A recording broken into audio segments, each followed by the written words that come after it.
قسطوں پر کچھ بھی خریدنا کیسا ہے؟ بہت اہم سوال ہے۔ آج کے زمانے میں قسطوں پر بہت ساری چیزیں خریدی جا رہی ہیں۔ ایک سامان 10,000 روپے کا ہے، مان لیجئے کہ موبائل 10,000 روپے کا ہے، آپ نے قسط پر خریدا، موبائل والے نے کہا کہ ہم یہ 12,000 کا آپ کو دیں گے۔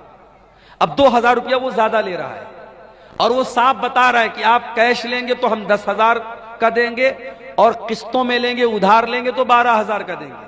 تو یہ جائز ہے، اس میں کوئی حرج کی بات نہیں ہے۔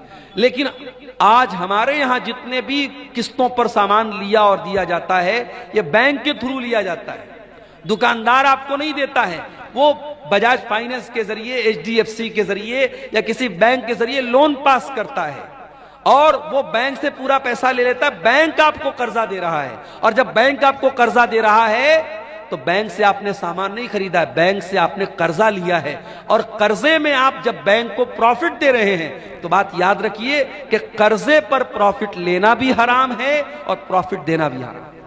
اس کو بہت صاف طریقے سے سمجھ لیجئے۔ سامان میں ادھار کی اور نقد کی قیمت الگ ہو سکتی ہے، لیکن آپ کسی سے قرضہ لیں گے تو اس میں اگر کم زیادہ رہے گا تو وہ گناہ کا کام ہے۔ اور آج جتنی بھی فائنانس کی اسکیم ہے سب بینک کے تھرو ہوتی ہے اور وہ دکاندار بینک سے پورا پیسہ لیتا ہے اور بینک آپ کو ادھار دے رہا ہے، تو اس لیے یہ شکل صحیح نہیں ہے، یہ جائز نہیں ہے۔ دوسری بات یہ کہ بعض انٹرسٹ کہتے ہیں 0% انٹرسٹ، کہتے ہیں صاحب جتنے کا سامان اتنا ہی پیسہ آپ کو دینا ہے، ایکسٹرا نہیں دینا ہے، مگر اس میں کچھ ڈھکے چھپے کچھ خرچے رہتے ہیں، جیسے پروسیسنگ چارج رہتا ہے۔ 10,000 کا آپ موبائل لیں گے، 1,000 روپیہ پروسیسنگ چارج لگے گا۔ اس کے بعد اگر آپ نے مہینے کی پہلی تاریخ کو EMI پے نہیں کی، ایک دن گزر گیا فوراً 100 روپیہ پینالٹی لگ جائے گی، 10 دن گزر گیا 1,000 روپیہ پینالٹی لگ جائے گی۔ تو یہ جو پینالٹی لگ رہی ہے یہ بھی سود کی ایک شکل ہے، جائز نہیں ہے۔ اس لیے ہمارے یہاں جو فائنانس کا جو سسٹم ہے یہ بہت ہی خطرناک ہے شریعت کے اعتبار سے، اور اس میں سود کی شکل موجود ہے۔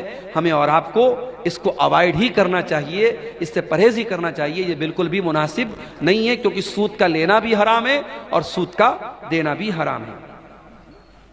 عورت کو نوکری کرنا چاہیے یا نہیں، سرکاری ہو یا غیر سرکاری؟ عورت نوکری کر سکتی ہے، شرط یہ ہے کہ وہ پردے میں رہ کے نوکری کرے اور اس کی نوکری میں غیر مردوں کے ساتھ انٹریکشن اس کا نہ ہو۔ اگر اس کو غیر مردوں کے سامنے جا کے کھڑے ہونا پڑ رہا ہے، ان کے ساتھ تنہائی اختیار کرنا پڑ رہا ہے، غیر مردوں کے ساتھ اکیلے میں ملنا پڑ رہا ہے، تو پھر ایسی نوکری عورت کو نہیں کرنا چاہیے۔ اس لیے کہ جب کوئی عورت کسی غیر مرد کے ساتھ تنہائی میں ملے گی تو اللہ کے نبی فرماتے تیسرا وہاں شیطان ہوگا اور